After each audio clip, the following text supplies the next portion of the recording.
Welcome to the UK Travel Planning Podcast. Your host is the founder of the UK Travel Planning website, Tracy Collins. In this podcast, Tracy shares destination guides, travel tips, and itinerary ideas, as well as interviews with a variety of guests who share their knowledge and experience of UK travel to help you plan your perfect UK vacation. Join us as we explore the UK from cosmopolitan cities to quaint villages, from historic castles to beautiful islands, and from the picturesque countryside to seaside towns. Welcome to the UK Travel Planning Podcast. In this week's episode, we share the highlights of our recent 12-week UK vacation, including how we found travel in 2022, plus top tips we learned during our trip. We answer questions posed both in our UK and London Travel Planning Facebook community and from guest Karen, who at the time of recording was planning her own visit to the UK with her family after 8 years of living in Australia. In this episode, discover the highlights of the trip, plus how we cope with the challenges of travel in 2022, how we got around the UK, how we managed our budget, packing tips, how we stayed online, and much, much more. You can hear more about how we actually planned the 12-week trip in episode number 9. But for now, let's hear from Karen and have a chat about our recent trip. Okay, Karen, it's great to talk to you again. I'm so pleased that you're able to come on the podcast to chat about my recent trip with Doug back to the UK. And I know loads of people are interested in knowing how it went. And I know because you're going to be going very soon. So if you want to just reintroduce yourself, because obviously you were on a previous podcast talking to me about the trip before we went, that would be brilliant. Yeah, hi Tracy, I'm Karen, as you know, and I live close to you in Brisbane, but I'm originally from the UK and we've been living in Australia for about 8 years now, and we're just planning our first trip back to the UK actually next week. We're going to be setting off, so it's really nice to be catching up with you about your trip and finding out all of the fun things and getting all of your tips about your big trip that you've just had so that I can learn all of the things, and I'm sure your listeners are going to be able to learn lots of things while we have a chat too. Well, it's going to be, honestly, I'm actually really envious that you're going back next week. I know we were there for 12 weeks, but and we've only actually been back for 3 weeks, but I'm already desperate to go back and have my next little fix. And I must admit, I keep thinking about Christmas in London and Christmas in the UK, thinking, oh, maybe I should think about going back for another little trip, but we'll have to see. But obviously you've got your trip coming up. So yeah, it'll be really interesting to see how you get on as well, since it's been quite a long time, 8 years since you've been back. And like I often say, because obviously we're both English, we're both British, that we also have to go through exactly the same processes when we're planning our trips back, in terms of planning our itinerary and thinking about all the logistics and how we're going to get around and what we're going to do and booking tours and booking hotels and all that sort of stuff. And I know you've been planning quite a lot over the last sort of month or so, haven't you? So it's been a bit hectic. Yeah, no, there's so many logistics involved in it, and there's like questions about money and Wi-Fi and phones and just train travel and all those kind of things. So it'll be really good to have a chat and pick your brains now and learn as much as I can from you so that we can have fun on our trip too. So do you want to give us a bit of a recap about where you went on your trip? Because I know you kind of went everywhere. We did. We had 12 weeks back. So we arrived back on the 9th of May. And we left on the 6th of August. So we were there just about, I think it was exactly 12 weeks. So in that time, we spent, all of the 12 weeks touring around England and Scotland. We did not fit Wales, Northern Ireland, and we had even thought about going to Ireland, but we just didn't fit any of that in because there was actually so much to see in those 12 weeks, just exploring England and Scotland. We did have a short little trip over to Paris, which was really nice, but the majority of the time was spent in England and Scotland. So we basically spent the first month touring Scotland. So we hired a car, we spent a few days in Edinburgh and then toured around Scotland. We went to Callander, Oban, from Oban up to, I should remember all of this. We went to Fort William and then across the Skye. And then we did the North Coast 500, onto the Orkneys and then down to Inverness and then back to Edinburgh. So that was about 3 weeks, which was absolutely fantastic. And then most of June, we spent we were in England again. We spent a few days in London. I popped over to Paris for a short visit, and then to the Cotswolds, Lake District, Bath. Popped over to Cambridge for a few days, and then back to London again. And then in July, again started off the month in London. Then we went down to Portsmouth, which was fantastic. Really had a good time we went to the docks to see the Mary Rose. And then after that, we hired a car and we did a trip around Devon and Cornwall. And then after that, we were back in Birmingham, actually visited my mum for a few days. And then we went up to Northumberland, would you believe it? And then we came back down to Birmingham and then flew out at the beginning of August. So we did cities, we did countryside, we did some absolutely gorgeous seaside towns. And we took the train and we drove. So we did some road trips. We did lots of train trips. So we did, lots of different ways of getting around. And in London, we stayed in 3 different places in London. I did stay with friends for one of our time in London, but the other times we stayed beside the Tower of London, and we also stayed at Covent Garden. So we managed, I think, altogether about 10 days in London on it between sort of, because May, June and July, we spent a bit of time in London each time. So yeah. And I know that when you're planning it all, like I have been, there's a tendency to want to kind of do all of the things. And it's really hard trying to kind of narrow down what are the important things to you that you really, really want to do, because we're going back for 5 weeks and I've had to scale back the amount of things we were hoping to do, because when you start kind of plotting it all into kind of a spreadsheet about what you're going to do on which day, it gets really overwhelming, and there's so much to cram in, and then you've got travel time between different places and things, and you want to allow time in to just relax and enjoy it as well while you're there. What are the must-see places that you like, your favourite attractions, your favourite places along the way? Oh, okay. There were so many. I think I really loved St. Michael's Mount in Cornwall. It was just so magical. We arrived when the tide was in, so we actually got a boat over to the island at that point, because it was an island because the sea was in, and then we spent a couple of hours exploring the island itself, and then by the time we were going to walk back over to the mainland, the sea had gone out, so the causeway was walkable. So then we walked back over and to where we parked the car. The weather was absolutely beautiful that day. It was stunning, sunshine, blue sky, and it was just gorgeous. It's a really magical place. I was so pleased that we got there. I think this is going to be adding that to my list. We're going to Cornwall for 3 nights. I've just been having a look at booking accommodation for there, so I will add that to my list now, because it's somewhere I've never been before. Absolutely, 100% recommend it. Other places that I really enjoyed was the Orkneys, which are kind of quite not unusual for people to go to, but we don't hear it that often in our travel planning Facebook group. It doesn't come up, going to the Orkneys, and really I think it should, because the Orkneys were absolutely fantastic. It's a really short, I think it was only about an hour on the ferry over, and we only stayed 2 days, but there's just so much to see there, and all the Neolithic Skara Brae and the stones of Brodgar, and it again was such a fascinating place to visit. Really fascinating, really interesting. So that's somewhere that we'll definitely want to go back to again.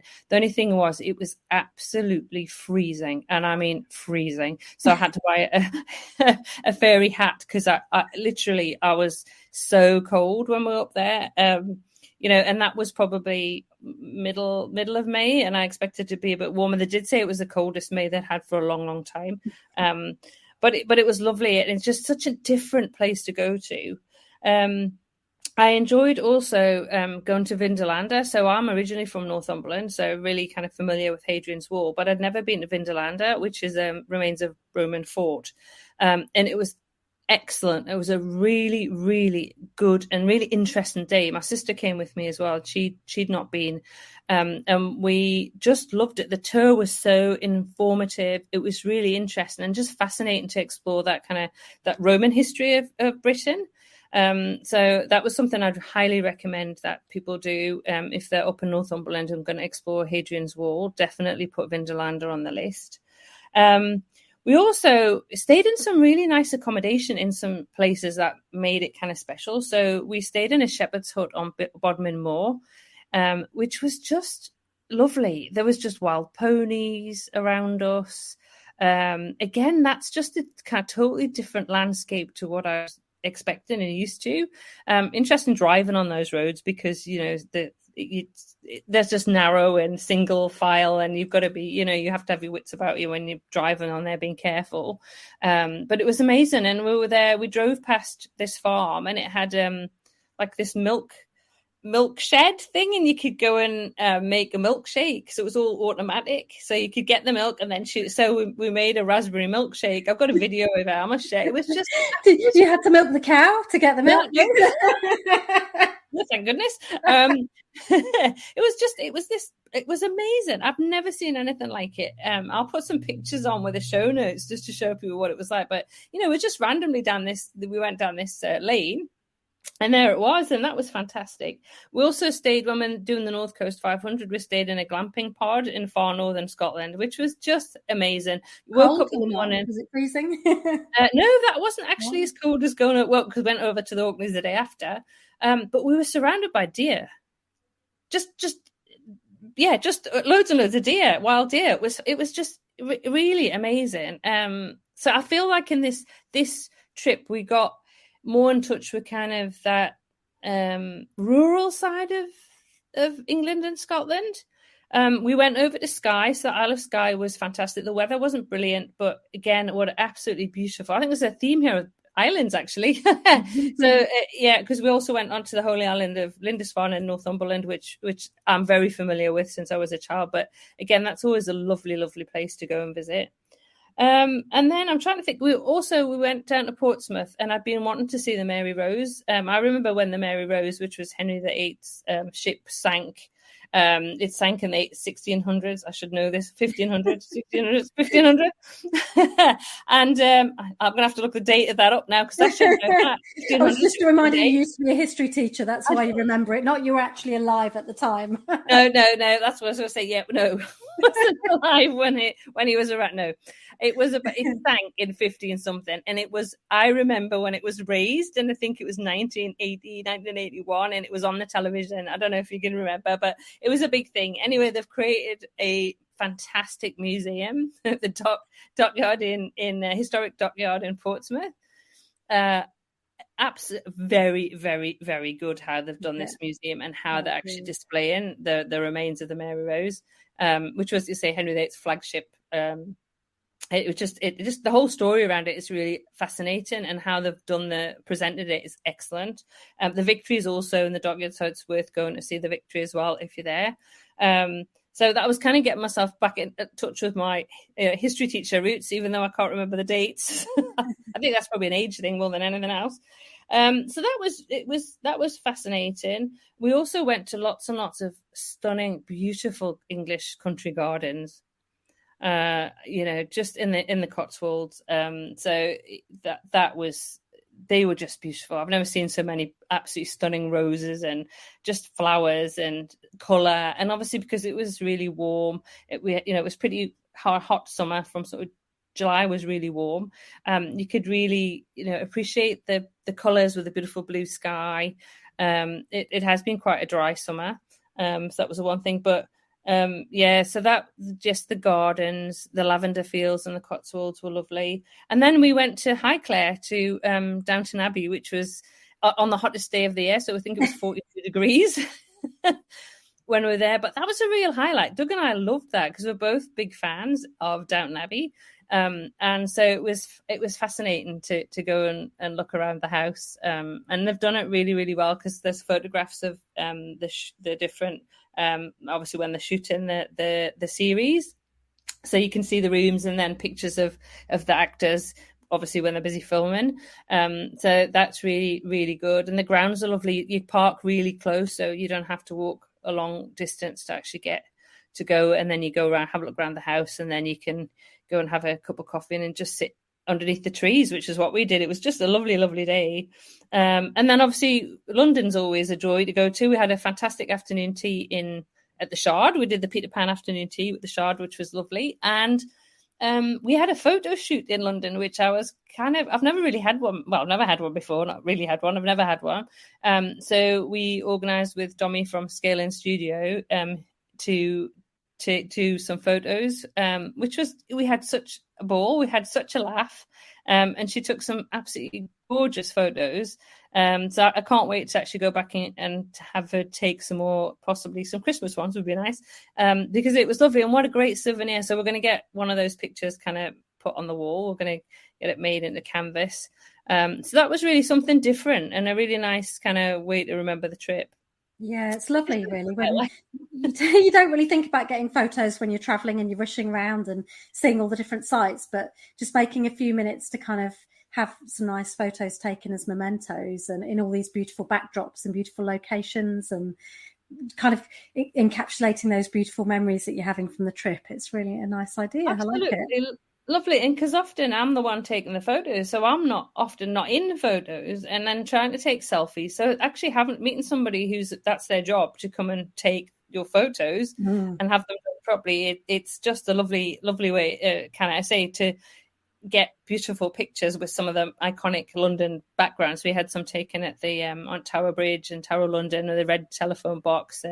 So yeah, it was really good fun as well. I wasn't sure. I thought I'm going to be really nervous having a picture taken, but actually because she's really good, we kind of settled into it and relaxed and really enjoyed it. And Doug enjoyed it too. So that was really good. Yeah. So getting into some of the logistics of the planning of the trip and organising it now, I know Doug is really into train travel. I'm assuming you got around mostly by train? We did we did Scotland we drove around Scotland because a lot of that you need a car to get some, like the North Coast 500. You can do some train trips in Scotland, which we've done before.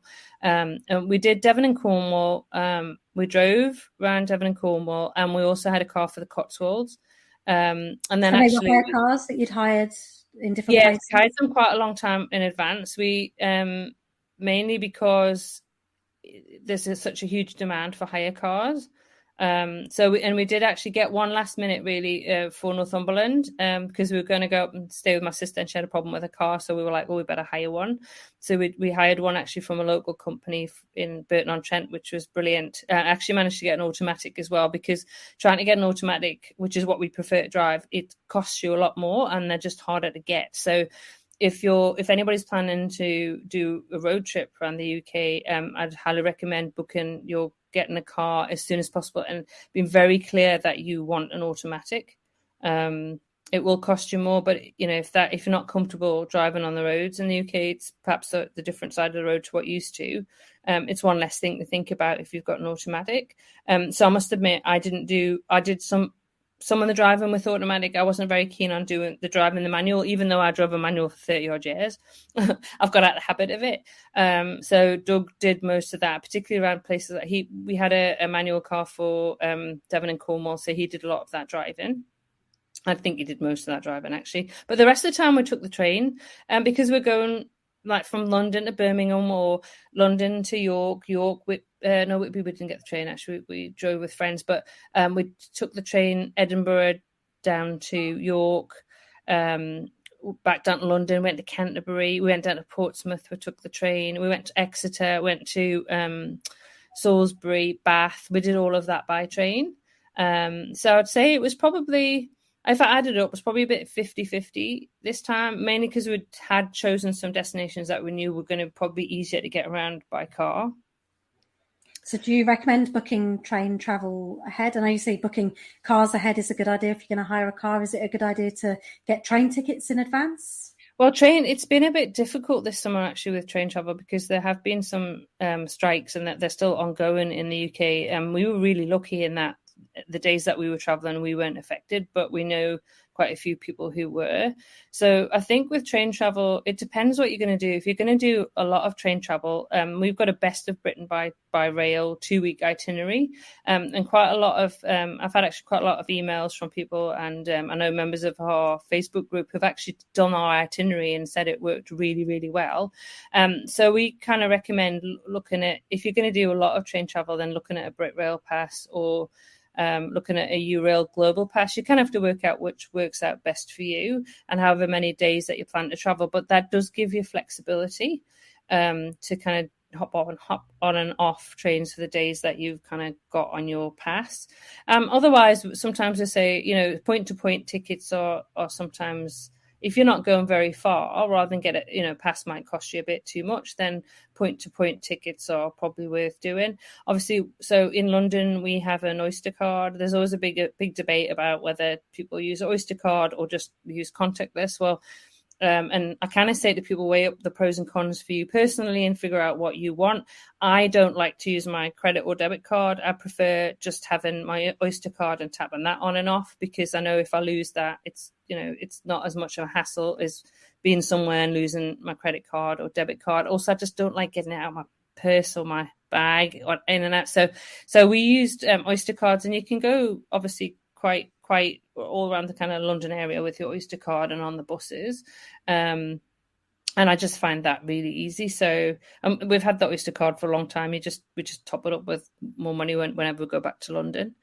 So yeah, we use that. One thing I'll just say about driving at the moment is that the cost of petrol or gas, if you're American, it's very expensive. When we were there this summer, it was around about £2 a litre, which it's a lot of money. So that actually, because obviously we budgeted for the trip, but we probably spent a bit more than we had planned, mainly because we'd hired a car for that extra week in Northumberland, and also because we hadn't quite factored in just how much petrol was going to cost. And also, I think you get used to in Australia where we don't really pay for parking in very many places, but in the UK, that just everywhere you want to park, they charge you. I've forgotten about that. Even I'd forgotten just how, they charge everywhere, and then you're stuck because some places want cash, some places want you to register and do it via your phone. So it can be a bit of a minefield, really, with just parking. So, and then the ones that you go to that they only want cash, or ones you go to they don't want cash at all, but you've got to do it via. And then the tap on tap. Some of them you can tap, and then they don't work. So particularly, we found St Ives. Well, St Ives we actually gave up trying to park. We went because we didn't have any cash, and we couldn't figure out how to actually pay at this car park.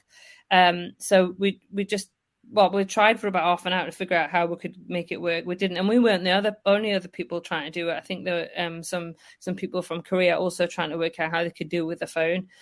So we gave up. So actually, what we did is a couple of days later we parked at St. I think actually maybe we went from St Austell. We went to St Earth, changed it to St Earth, and then went into St Ives on the train. How much easier was that? Less stress, just so much easier. So even if you have got a car, I'd work out if you really need it for all of the trips, because sometimes you're better off parking at a train station and then getting the train. Yeah, we were just talking actually about Cornwall and how we're going to get around, because I know when we used to live in the UK and we used to go on holiday to Cornwall, the car parks would be full by 8 a.m. in the morning by the beach, and it was just so busy to get parked there. And you're probably looking, I've got no idea how much car parking for a day at a beach car park now is, but probably £15, I'm guessing, something like that. I don't know. I know it was expensive. I think I'll tell you after when we get back. £5-6. I can't. It was quite difficult, and that's one thing about Cornwall is that parking. It can be really difficult to do. I mean, a few places we struggled to park. I think majority of the places we did manage. Actually, the same in Yorkshire. When we were in Yorkshire, it was in the first week in June, and we couldn't. There was a few towns, we just couldn't get parked, and village, we just had to just keep driving past because we just were driving around car parks trying to get parked. The same with, we went to Robin Hood's Bay, gave up because we couldn't get parked. It was obviously the school holiday in the UK at that time, so there was more people around and the weather was good. But yeah, I think you just can't underestimate the trying to get parked, sometimes how challenging it can be and difficult. So like say St. Ives, I was really miffed the first time. I was like, well, I don't want to go back. It's so hard. I can't get parked. And then hang on, but it was worth it because I saw that fish and chip picture that you had. Well, the best fish and chips that you've ever had. I'm so glad that Doug convinced me to go back actually, because we had a wonderful day at St. Ives and I loved it. I just thought it was, and again, a lovely place to wander around. And we had the best fish and chips. Honestly, the Harbour Fish Bar, I think it's called, in St. Ives, was I cannot describe how tasty that fish and chips were, but they were delicious. I mean, we had some fantastic food when we were back. I know the UK sometimes gets a rap. I don't know when people about British food, but actually we had some really good food. So that's perfectly leading into the next question there. What were the best meals apart from the amazing fish and chips, which I'm definitely going to be going and enjoying when we go there? Well, I expect to see photos when you do. I will. I'll put them in the group. Yeah, please do. So I think we enjoyed. I absolutely we love haggis, sneeps, and taddies, and we always go to Macca's fish mash bar. I'm gonna say it right. Macca's mash bar in Edinburgh. Every time we go, we have. I thought you were saying Macca's as in like Australian slang for McDonald's. Macca's. No, Makars. Macca's. Mash bar, and they do like gourmet mash, but they do the best. I mean, I just love their haggis, neeps, and tatties. It's really quite hot and spicy, but they do a small portion as well, which is perfect for me. So that's always just brilliant. We love that. So we always go there. We actually went to the Magpie in Whitby as well, which we've been wanting to go to again, and also actually the fish and chips there were outstanding as well. Very, very good fish and chips. It's got such an excellent reputation, and it didn't disappoint. It was really good. Did you have to queue to get in, or was it quite? Did you book? We booked. Yeah, yeah. You need to book, really. We were lucky actually in St. Ives that we got in, because that was also you can do a takeaway at the fish bar, but we managed to get a seat, and I think it was about sort of 12ish time, and it was quite busy in St. Ives because the sun was out and a lot of people were on the beach, but. We were lucky with that. The same with Macca's, actually. I booked that. So the other one we enjoyed, actually, because we did some afternoon teas. I didn't do as many as I had planned to do. Just didn't really get the time, and I think also the cost of it actually does add up. So I was like, we're gonna have to be a bit more picky with what we do. So we absolutely loved the Georgian tea room at the Dome in Edinburgh. I cannot praise the staff in that place enough. What amazing staff. They were just so lovely, so attentive. The food was lovely. The actual venue, the place itself is gorgeous. So it was a 10 out of 10 for me. Just lovely. So I will always, when we go back to Edinburgh, the Georgian tea room at the Dome will always be on our itinerary. Then the other one we really liked, we went to the Shard to the Peter Pan afternoon tea, and again, just magical. You just have the best view over Tower of London and Tower Bridge, and over London itself. And again, that was just a lovely afternoon tea, just a really lovely experience. So I think those were probably our highlights. And then actually, I guess on a personal note, we stayed with friends in June, and I'm going to have to say that Linda's Sunday roast was absolutely fantastic. It was brilliant. She just made it absolutely fantastic, really. And Doug's still raving about the couple of Sunday roasts that she did, that they were so tasty. And when we first arrived, so my favourite food is gammon steak, and also I love scampi, both of which are just about impossible to get in Australia. So the first night, I think I had scampi the first night. The second night, which was my birthday, we had gammon steak on my birthday, and then the day after that we had scampi again. So I really kind of indulged actually, and I had so much scampi in Scotland. But by the time I came back down, I was like, I don't want to have any more scampi. It's funny because when we moved from the UK to Australia, we didn't really expect the food here to be very different. But there's so many things here that like we just miss from back home that we can't get. Like my husband Matt just loves gammon steak, and he's going to just eat all the gammon, all the ham. All the sausages, all the sausage rolls, all the bacon, all of those kind of things, and scampi. And he was saying like mussels in white wine and all those kind of things. You tend to get a lot in restaurants there that you don't get here. It's definitely a very different eating experience. So I think we're going to also be following in your footsteps and eating all of the food when we go back. I think that will be a large part of our budget.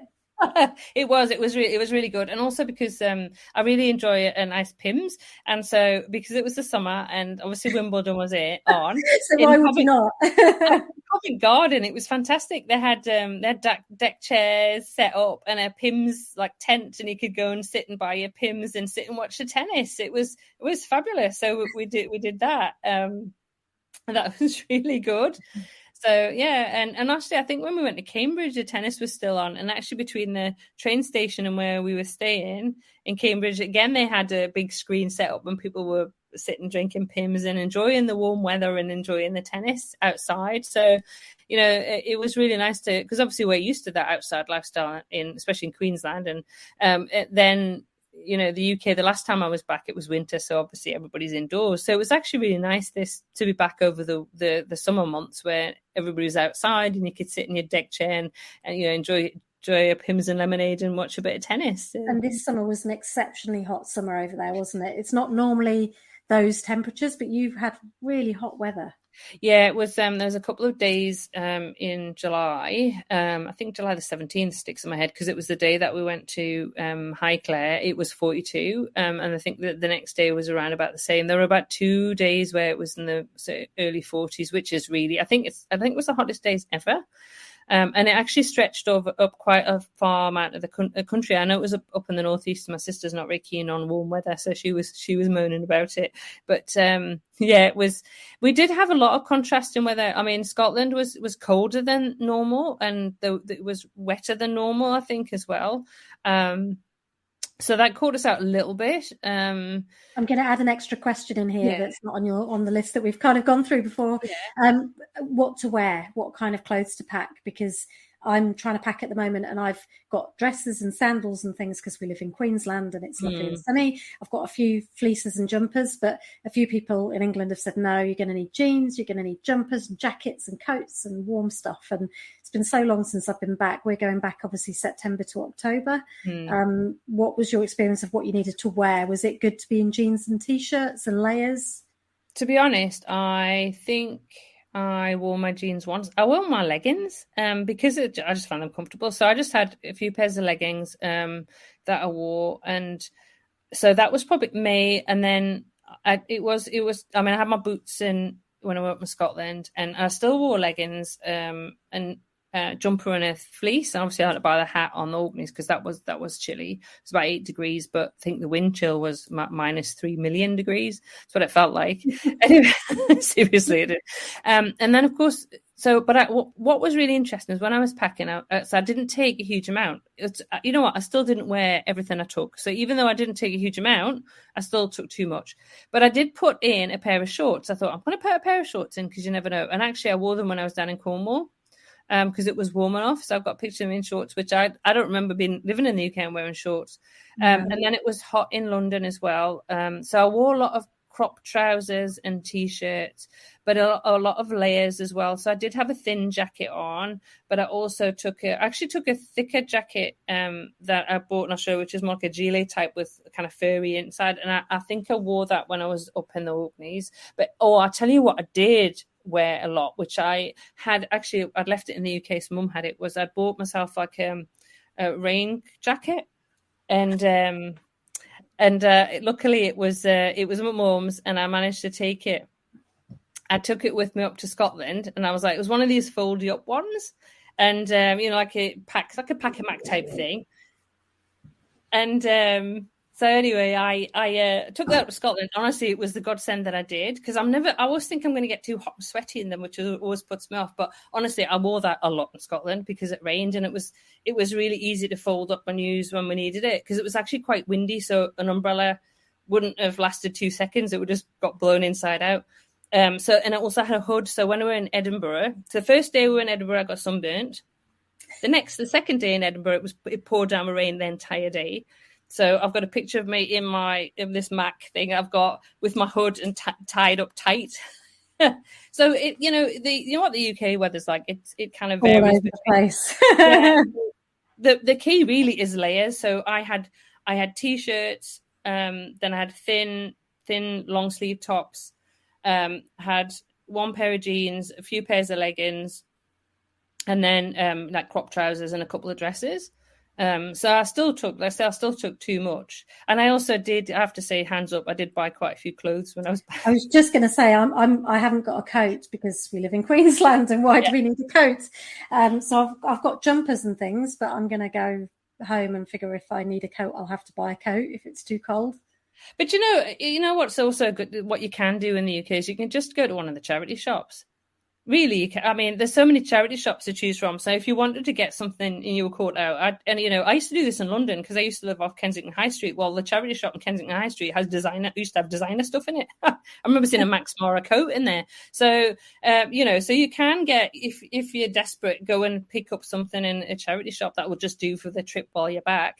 Not going to cost you much. I actually know people who house sit, and that's what they do. They take very little with them, and then if they need anything, particularly in the UK, because the charity shops are really good, you can go and pick up something if you need it.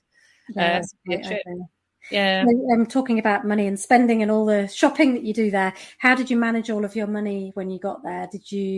I know you've got a Wise card. I've got a Wise account as well, which is a great multi-currency account for moving money across and having money in it and spending it on a card. Is that the main sort of method you used for spending? Yeah, that's what we used. That is absolutely what we used. I would say we did take some cash out on that a couple of occasions, but we just had a little bit of cash with us, which I think I would say to people, do make sure you do have some cash. I keep hearing people saying, "Oh, you don't need any cash at all." No, you do. You do need to have a little bit of cash, even if it's £50 or £100. I mean, I think we had like £50 each on us, but you need some change. Like it's same for parking. Sometimes you have to pay cash. Some taxi drivers only want cash. So Doug went down to Dover, and I think the taxi drivers there prefer to have cash. Some will only want contactless, or so you really need to have both those options.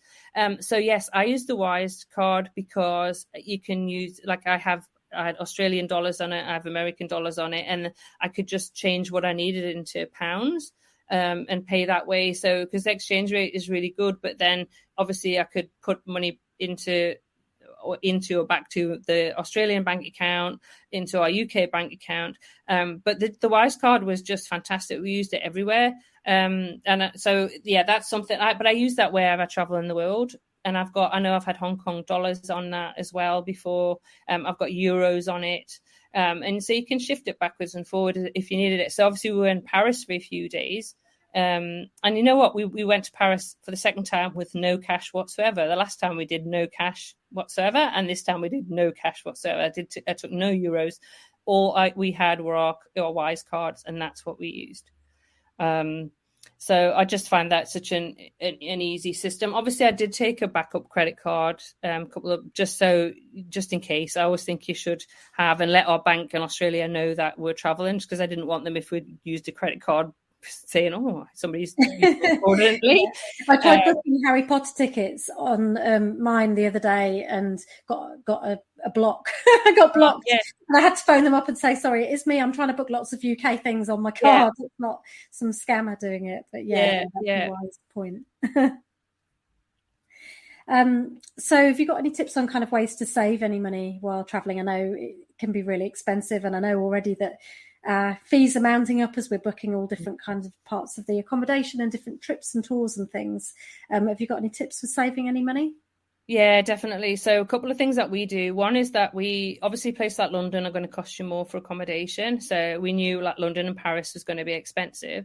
So what we did is we looked for more reasonable type cheaper accommodation, still nice. But so, for example, like staying in the Shepherd's Hut or staying in the glamping pod. I think the glamping pod was something like, I don't know, £60 for the night with breakfast. You had to cook it yourself, but hey, it was good fun. And we do that everywhere we travel, to be honest. We tend to do a bit of luxury with also a bit of budget, so mixed and matched it. So, and also what we did is, so for Scotland, we just stayed in guest houses and bed and breakfast because you get your breakfast. So, a full Scottish breakfast will set you up for the rest of the day.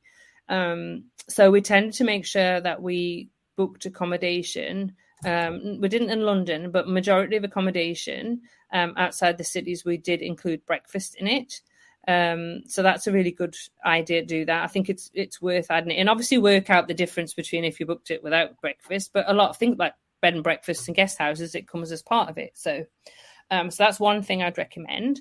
The other thing is is to go and do a meal deal. So you can go into Sainsbury's or Tesco's or Marks and Spencer's or any of the kind of main food supermarkets, and you can get basically a sandwich, a piece of fruit or a packet of crisps, a chocolate bar or something healthy with a drink for a set amount. I've got lots of photos. We actually took photos of different ones, and I can't remember how much they were now. I know when I lived there, it used to be about £3. Obviously, they're more than that now, but that's still a good way to kind of to budget, because you can just go and get that and that'll keep you going for lunchtime. Or nip in Tesco or Asda or whatever and get your little platter of food and things.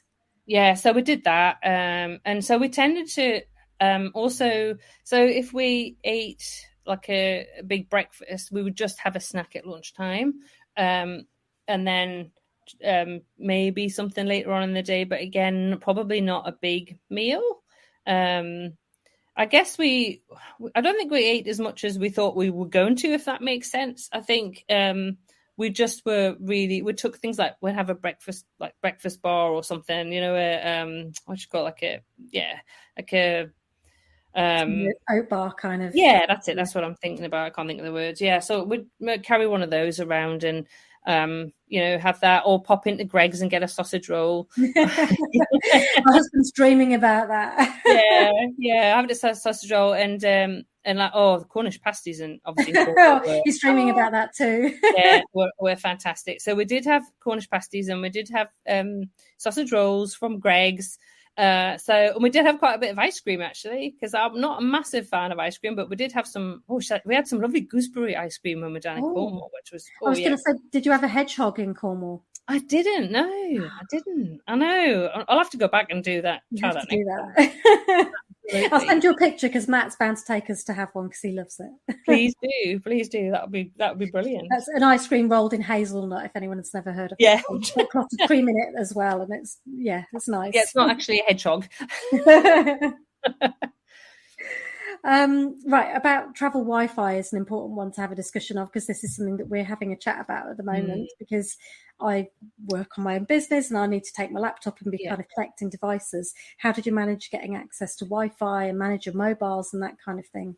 Well, we had a lot of discussion about this before we went, because actually my phone isn't unlocked, so I'd had to have got it unlocked before we went. I just actually didn't have time, so I was like, what are we going to do? So I was like, do we get a SIM card? Do we? And, and then we kind of knew most of the time that Doug and I would be together.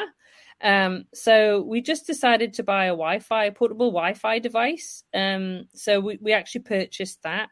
And then we just added on, I think it was about $95 each month we added on. I think it lasted for 30 days.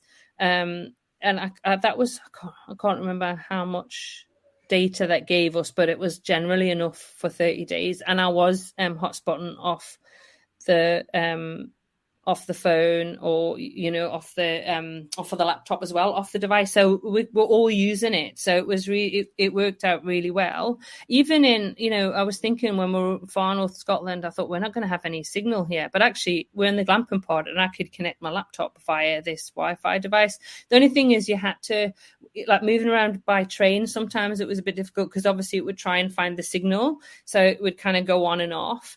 But if you were in one place, it would keep the signal signal. So, majority of the time that we're able to connect. So there's a lot of free Wi-Fi in the UK as well. So a lot of on the trains, a lot of the trains have got free Wi-Fi, the airports and a lot of the shopping centres and things like that. But I'm always just a little bit worried because they're not secure networks.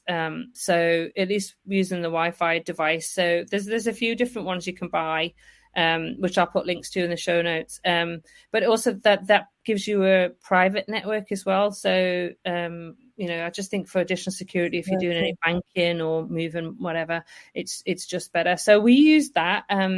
We also bought a small phone from, I think it was just from Tesco for about 30 quid. So we had that just so that we had a phone if we needed to make any phone calls. I needed to speak to my daughter's godparents. And so it was easier to just phone them. So we just bought a small phone, and I think we put about £20 worth of credit on it.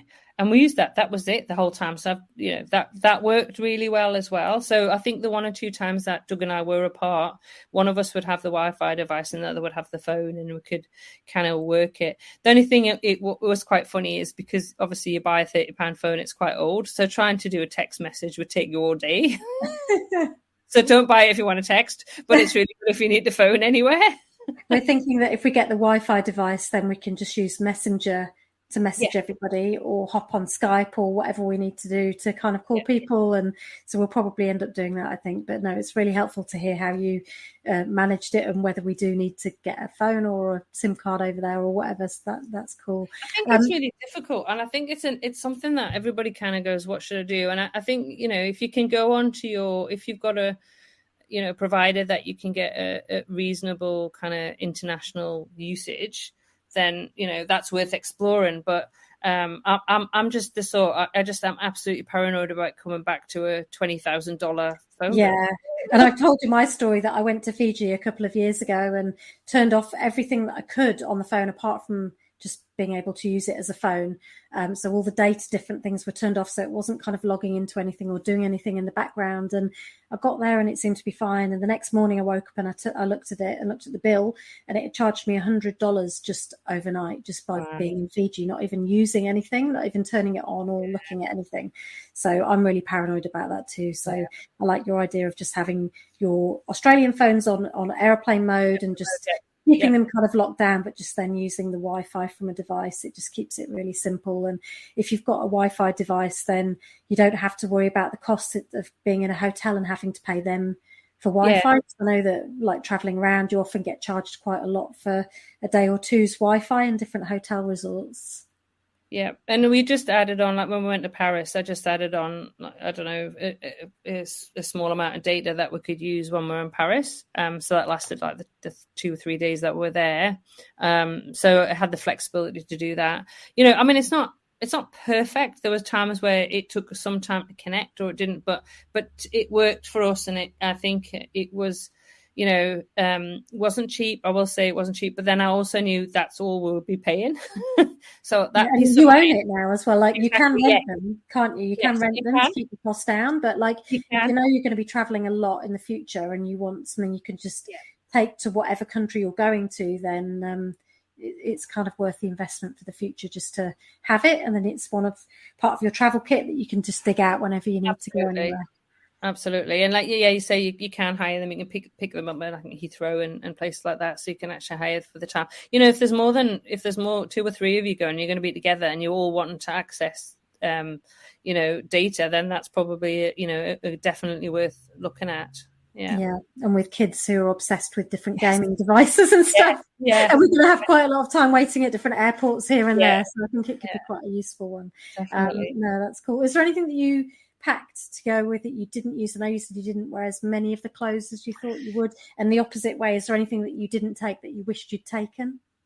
Well, I took too many clothes, that was for sure. I took my GoPro, which I didn't use, but that was my own fault, and I really should have done it because it would have been really lovely to have taken some road trip shots from the front of the car with my GoPro. But so I took that and didn't use it. I actually took my main big camera as well, and I've left it in the UK. I just didn't use that. I used my phone.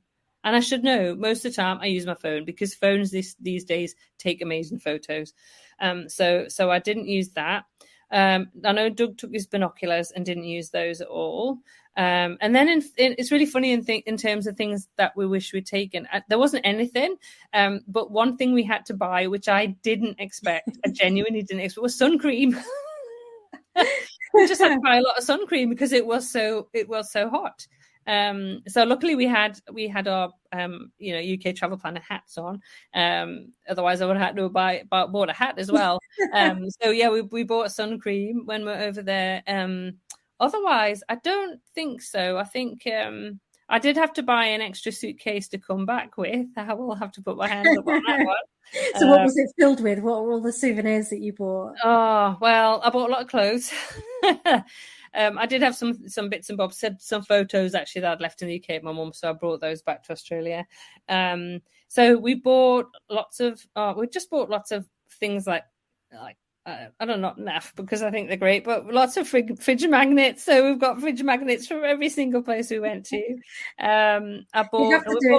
I've got some healing cow ones that like say healing cow on them from our honeymoon when we went around Scotland years ago. It's just lovely. I open the fridge and I go, all these, and actually we've got some on the tumble drive, some on the fridge. There's just fridge magnets everywhere. And they're obviously, but they're cheap. The thing is, they're a cheap thing to buy and they're a good memento.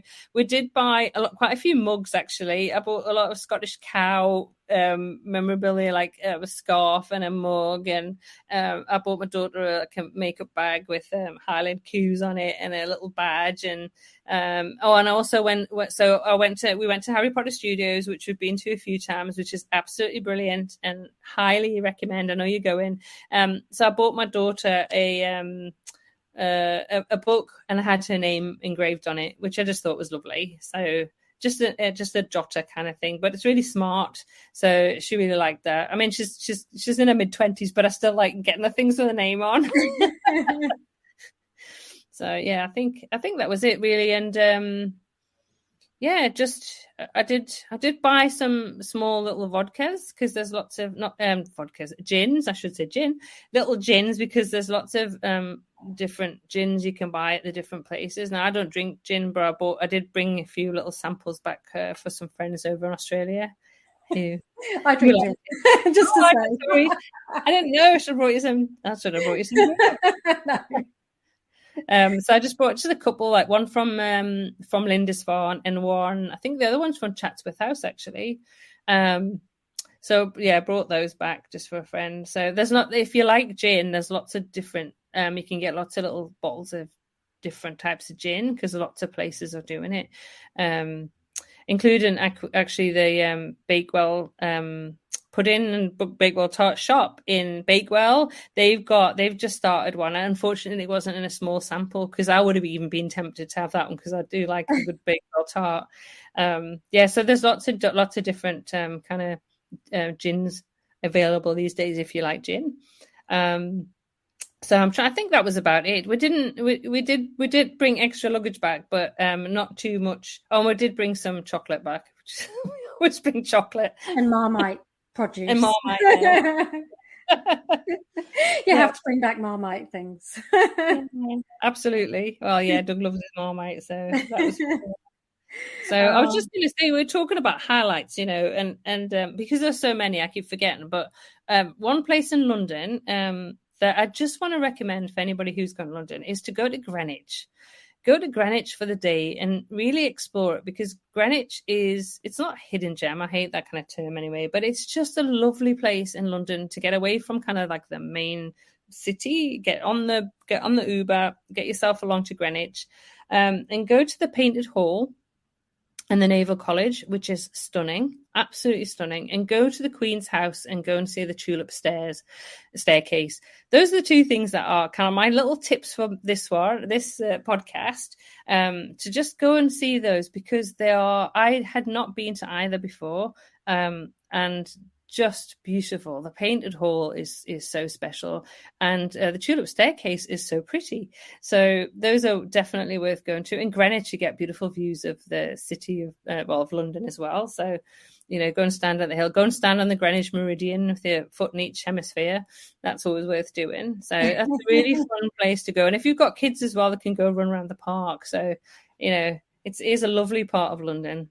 Yeah, no, I'll have to see if we can add that in. I know we've got a few days in London planned, so oh my gosh, there's so much to cram in. I feel like I've got lists of places I want to add to my list and more foods we want to eat and more things we want to do. But have you got any kind of parting tips for things, like just any of your top tips from now you've done the trip, what you'd like to leave people with?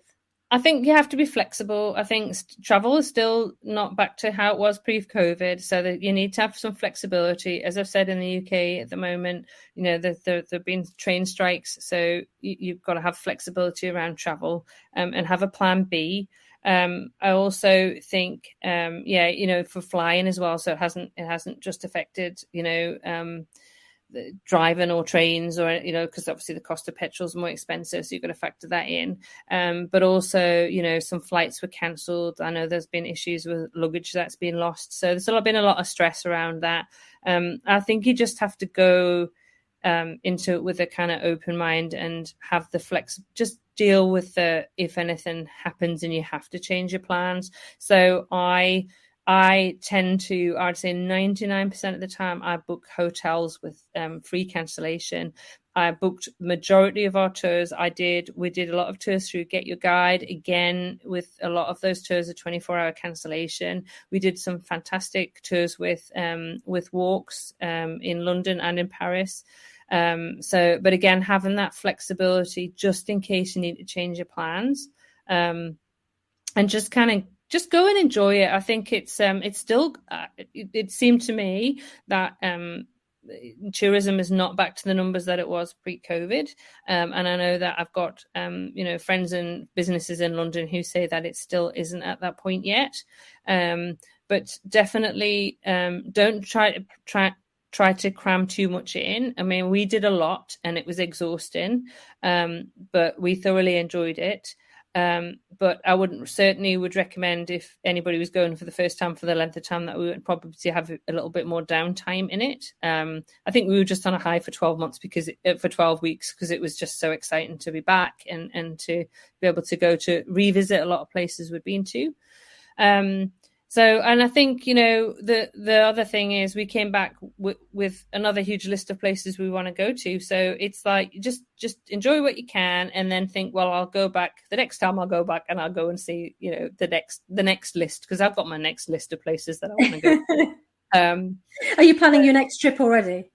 Yeah, well, I absolutely love London at Christmas. I love the spirit I just love it. I love all the Christmas lights. I love Covent Garden at Christmas. I love walking through Leicester Square, the smell of chestnuts, those cold, crisp days. So I don't know if I'll get there this Christmas, but it's certainly kind of drawing me back. I definitely think, I'm going to have another. It used to be, so when we lived in the UK, I always used to go down to London just around Christmas time, because I just think it's so special. It's so lovely. And if you do go back at Christmas, you have to go to Lincoln Christmas Market. Lincoln's where I'm from, and it's got the most beautiful Christmas market all around the cathedral, and it's so beautiful and so festive. And it's so different in Australia, isn't it? With the sunshine, It feels really strange. Yeah, it's really hard. I have to say, because I've already thought, well, if I go back, there'll be Bath Christmas Market. I want to go to York Christmas Market, Winchester Christmas Market. So I'll have to add Lincoln in there as well. So I don't know. It probably won't be this Christmas, but it's definitely on the cards, possibly next year, to go and spend. And it is enjoyable. It's very different to going in the spring and summer, where we know we've just been, where there was just lambs everywhere and it was just flowers and sunshine and very warm weather. You know what it's like in the winter. It's darker, and the weather at camp obviously is going to be colder, so you've got to wrap up a bit more. But it's also an excellent, fantastic experience to go in the winter as well. So hopefully I'll be actually coming back on the podcast in a few episodes to actually talk about things to do in London at Christmas. That sounds I'm looking forward to kind of writing some notes out of the things I enjoyed, and kind of recommend, if anybody's going to be in London in December, what sort of things that they should be including into their itinerary. That sounds great. Well, thank you for sharing all about your trip with us. And I'll be sure to pop some of my pictures when we're travelling around in the Facebook group too. Brilliant. Oh, well, thanks so much, Karen. It's really been fantastic to talk to you. again, and thanks so much for agreeing to come and kind of have a chat through about our trip, and so pick up some of those tips for your trip and have a fantastic time when you're over there. I can't wait to find out how it goes. Thank you, we will. Thank you again to Karen for chatting to me in this episode. You can find links to all the destinations we visited and points discussed in the show notes for this episode of the podcast at uktravelplanning.com/episode 14. If you enjoy our podcast, please leave us a review wherever you access your podcasts. For more UK travel tips and inspiration, why not join our UK and London travel planning Facebook community? Or subscribe to our weekly newsletter. Also, pop over to our website for lots and lots more resources and travel information, and just generally lots and lots of really interesting and useful information to help you plan your UK trip. We're also happy to announce that podcasts will now be available weekly. So that all leaves me to say is, until next week, happy UK travel planning.